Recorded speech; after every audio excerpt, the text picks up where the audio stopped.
Hello everyone, स्वागत है आप सभी का मेरे आर्ट चैनल पर। मैं नंदिनी कुशवाहा। आज मैं एक ऐसी पेंटिंग लेकर आई हूँ जो मेरे लिए बहुत खास रही, क्योंकि इसमें मैंने एक ही फ्रेम में गणेश जी के साथ शिव जी को भी दर्शाया है और पेंटिंग के हर एक एलिमेंट को अपना एक अलग महत्व है। इस पेंटिंग में मैंने हर एक एलिमेंट को सोच समझ कर शामिल किया है। आज का वीडियो मेरे लिए बहुत स्पेशल है, क्योंकि ये पहली बार है जब मैं अपनी पूरी पेंटिंग को रिकॉर्ड किया है। आमतौर पर मैं सिर्फ 1 मिनट के शॉर्ट क्लिप रिकॉर्ड करती थी, लेकिन इस बार मैंने सोचा क्यों ना पूरा प्रोसेस आप सबके साथ शेयर करूं। इसलिए थोड़ी मुश्किल हुई, लेकिन मज़ा भी आया। हालांकि मुझे बहुत मुश्किल हुई है, और जो मुश्किलें हुई हैं वो मैं आपके साथ शेयर करना चाहती हूँ। जैसे कि मैंने बताया आपको कि मैं 1 मिनट या 30 सेकेंड की क्लिप रिकॉर्ड करके उसको अपलोड करती थी। बट क्या हुआ, जब मेरे ड्राइंग कर रही हूँ और ऊपर कैमरा चल रहा है मेरी ड्राइंग के ऊपर, जो कि मुझे बहुत ही दिक्कत दे रहा था। मुझे समझ में नहीं आ रहा था कि मैं पेंटिंग का प्रोसेस कैसे शुरू करूँ, कहाँ से शुरू करूँ, किस तरह से बनाऊँ। और इस प्रोसेस में ना, पेंटिंग बनाते टाइम पे ना, कई सारी चीज़ें हुई हैं। मुझे ऐसा लगा जैसे कि मैं बच्चों की तरह ड्राइंग बना रही हूँ। फिर भी मैंने खुद को डीमोटिवेट नहीं किया, बल्कि मैंने खुद को मोटिवेट किया कि ठीक है, पहली पेंटिंग है जो मैं बना रही हूँ, पूरी रिकॉर्ड कर रही हूँ। जैसी भी बनेगी मैं कोशिश करूँगी। और ये मेरा पहला प्रयास है यूट्यूब चैनल के लिए कि मैं पहली पेंटिंग अपनी जो रिकॉर्ड करके डालने वाली हूँ, बनाने वाली हूँ। तो मैं सबको बताना चाहती हूँ कि कैमरे के सामने काम करने में सच में बहुत डिफ़िकल्टीज़ होती हैं। किस तरह से ब्रश के स्ट्रोक्स लगाने में भी हमारा हाथ थोड़ा डरता है। बट मैं इस डर को दूर करने के लिए काम करूँगी, और मैं भी कर भी रही हूँ। आप जैसे कि आप देख सकते हो कि कई बार मैं एक ही कलर को लगाती हूँ, हटाती हूँ, फिर उसको लगाती हूँ। ऐसा प्रोसेस चल रहा है, क्योंकि मैंने बताया कि पेंटिंग बनाते टाइम मुझे बहुत दिक्कत हो रही थी। रिकॉर्ड हो रहा है और मुझे समझ नहीं आ रहा मैं किस टाइप से स्टॉक लगाऊं कि जो अच्छा लगे दिखने में। और उस अच्छा लगने की वजह से ना, मैं गलत भी कर रही थी कई बार। हालांकि फिर भी मैं करती जा रही थी। और उसी के साथ साथ फिर मैंने सोचा कि और क्या क्या पेंटिंग में किया जाए, और मैं करती जा रही। तो मैंने सोचा कि इस पेंटिंग में सबसे पहले मैं शिव जी का चित्र पूरा करती हूँ। शिव जी के रूप में हमेशा एक शक्ति और शांति दोनों का अनुभव होता है।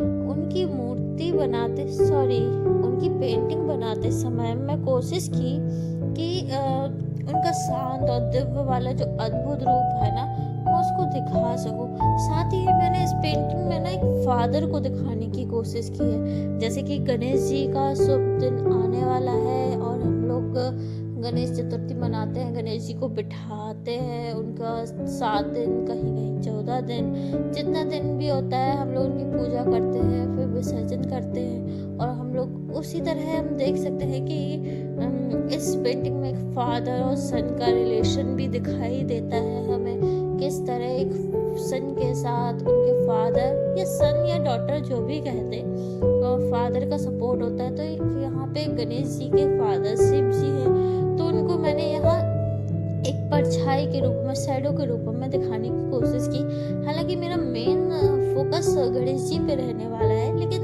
शंकर जी को मैंने इस तरीके से दिखाया कि हाँ, जैसे हमारे ऊपर हमारे फादर का हाथ होता है ना, उसी तरह एक भगवान गणेश जी के ऊपर भी उनके पिताजी शिव जी का हाथ है। और उनकी शांत और दिव्य रूप को कैनवास पर उतारना मेरे लिए एक अनोखा अनुभव था। पेंटिंग में उनका ऑरा बनाते वक्त मुझे लगा जैसे वो खुद ही मुझे गाइड कर रहे हो। हालांकि मैं भी शिव भक्त हूँ, और मैंने शिव जी की कई सारी पेंटिंग्स बनाई हैं। बट उनकी क्लिप मैंने बनाई है, रिकॉर्ड करके इंस्टाग्राम पे अपलोड करी है। तो फिर ऐसे रिकॉर्ड करते टाइम मैं पहली बार बना रही थी, तो मैंने ना बहुत सारी गड़बड़ी भी कर दी है। और मैंने ना इस पेंटिंग में मैं कंपोज करते टाइम मुझे थोड़ा सा कैनवस खाली लग रहा, तो आप देख सकते हैं कि मैंने इसमें स्नैक को ड्राइंग कर दिया। स्नैक को मैंने इसलिए ड्राइंग कर दिया क्योंकि मुझे वो कैनवस खाली खाली से लग रहा था। मुझे लगा कि इससे ना शंकर जी का जो एलिमेंट्स होते हैं वो भी पूरे हो जाएंगे और शंकर जी के एलिमेंट्स के साथ मेरा कैनवास की जो सुंदरता है और कंपोजिशन है वो भी बढ़ जाएगा। इसलिए मैंने इस पेंटिंग में स्नैक को बना दिया और उसके नीचे गणेश जी का चित्र बनाया। गणेश जी हमेशा हर शुभ कार्य की शुरुआत में पूजे जाते हैं और जैसे कि हम सभी जानते ही हैं कि हर शुभ कार्य को करने से पहले गणेश जी को पूजा जाता है और उन्हें शिव जी के साथ एक ही फ्रेम में बनाना मेरे लिए एक अलग ही अनुभव था।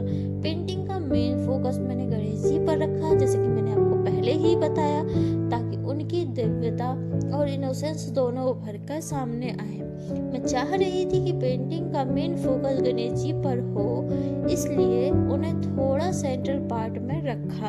और आप देख सकते हैं कि गणेश जी को मैंने डिफरेंट रंग यूज किए हैं, यानी कि शिव जी को मैंने मोनोक्रोम में बनाया है, बट कि गणेश जी को मैंने रियलिस्टिक कलर्स में बनाने की कोशिश की है। और जिसके साथ आप देख सकते हो कि मैं कई बार कलर को हटाती हूँ फिर लगाती हूँ। शुक्र है कि मैंने एक्रिलिक कलर यूज किए हैं, जिससे मुझे गलत होने पर सुधारने के लिए एक मौका मिल जाता है और मैं जिसको करती जाती हूँ। फिर एक और आइडिया आया कि फिर मेरे दिमाग में एक और आइडिया आया। मैं सोच रही थी पेंटिंग करते टाइम, जब मैं गणेश जी को बना रही थी, स्नैक तो मैंने बना ही दिया था। स्नैक से तो कंपोजिशन थोड़ा ठीक हो गया था, बट कहीं कहीं मुझे अभी भी है ना जगह खाली लग रही थी। तो मेरे दिमाग में गणेश जी की पेंटिंग करते साथ साथ ये भी चल रहा था कि मैं ना गणेश जी की पेंटिंग करते करते ये भी सोचे जा रही हूँ कि ये थोड़ा साइड में कैनवास खाली खाली लग रहा है, तो क्या करना चाहिए। हालांकि मैं ये भी सोच रही हूँ कि गणेश जी को ऐसा और क्या क्या करती जाऊँ कि वो भी अच्छे लगने लगे। तो जैसा कि आप देख सकते हो, उनके दांत को संवारना, उनके मुकुट में चमक देना, और अभी थोड़ी देर में आप देखोगे कि उनके माला को फूलों की माला को हाईलाइट करते हुए उनकी ज्वेलरी बनाते हुए, और जैसा कि हम लोग देखते हैं कि उनकी सूंड पे डिज़ाइन करना, ये सब उनको और अच्छा लुक दे देगा गणेश जी को। तो मैं ये सब भी सोचती जा रही थी और करती जा रही थी। देख सकते हो आप, जैसे कि मैं माला पे टच दे रही हूँ, वाइट कलर का, रेड कलर का, हर जगह टच दे रही हूँ। और जैसे कि मैंने आपको बताया कि मुझे डिज़ाइनिंग के बारे में सोचना था कि क्या डिज़ाइन दूँ, तो पेंटिंग के नीचे लेफ्ट साइड में मुझे कैनवास खाली लग रहा था और शिव जी की पूजा बेलपत्र के बिना अधूरी है। इसलिए मैंने सोचा कि क्यों ना लेफ्ट साइड के कॉर्नर में मैं जो डिज़ाइन दूँ उसमें मैं बेलपत्र की डिज़ाइन का यूज़ करूँ, और गणेश जी के पास जो राइट साइड में नीचे जगह खाली है वहाँ पे मैं कमल के फूल का करूँ। तो कमल के फूल गणेश जी के लिए सिंबॉलिक हो जाएगा और बेलपत्र जो है वो शिव जी के लिए सिंबॉलिक हो जाएगा। और ऊपर स्नैक के पास मुझे थोड़ा सा जगह खाली वहाँ भी लग रहा था, तो मैंने सोचा क्यों ना वहाँ पे डमरू बना। तो आगे चल के मैं वीडियो में वहाँ पे डमरू भी बनाती हूँ, ताकि वो ना सिंबल दिखाऊँ। मेरी कई और पेंटिंग भी ऐसी हैं जिसमें मैंने वीडियोस मतलब पेंटिंग में ना डिज़ाइन के साथ सिंबॉलिक दिखाए हैं। हालांकि वो वीडियोस मेरी यूट्यूब पे नहीं है, इंस्टाग्राम पे है। और डिज़ाइनिंग के बाद मेरे दिमाग में एक और ख्याल आ रहा था, क्यों ना लास्ट में मैंने सोचा कि जब ये डिज़ाइनिंग कंप्लीट हो जाए, तो मेरे दिमाग में ये ख्याल आया कि लास्ट में जब पेंटिंग ऑलमोस्ट कंप्लीट हो जाएगी तो मैं इसमें ना थोड़ा ब्लरी इफेक्ट दे दूँगी। और ब्लरी इफेक्ट देने से थोड़ा सा ये ना इसमें पेंटिंग में चमक आ जाएगी। तो दोस्तों, इस तरह मैंने शिव जी की और गणेश जी के साथ बेलपत्र, कमल, सांप और डमरू को एक ही पेंटिंग में पूरा कर लिया। दोस्तों, इस तरह मेरी पेंटिंग पूरी हुई, और क्योंकि ये मेरी पहली फुल रिकॉर्डिंग थी, मुझे थोड़ी मुश्किल हुई, लेकिन आप सबके लिए ये वीडियो बनाना वर्थ इट था। अगर आपको पसंद आए तो वीडियो को लाइक, शेयर और सब्सक्राइब जरूर करें, और कमेंट करके मुझे बताइए कि आपको इस पेंटिंग का कौन सा पार्ट सबसे ज़्यादा पसंद आया।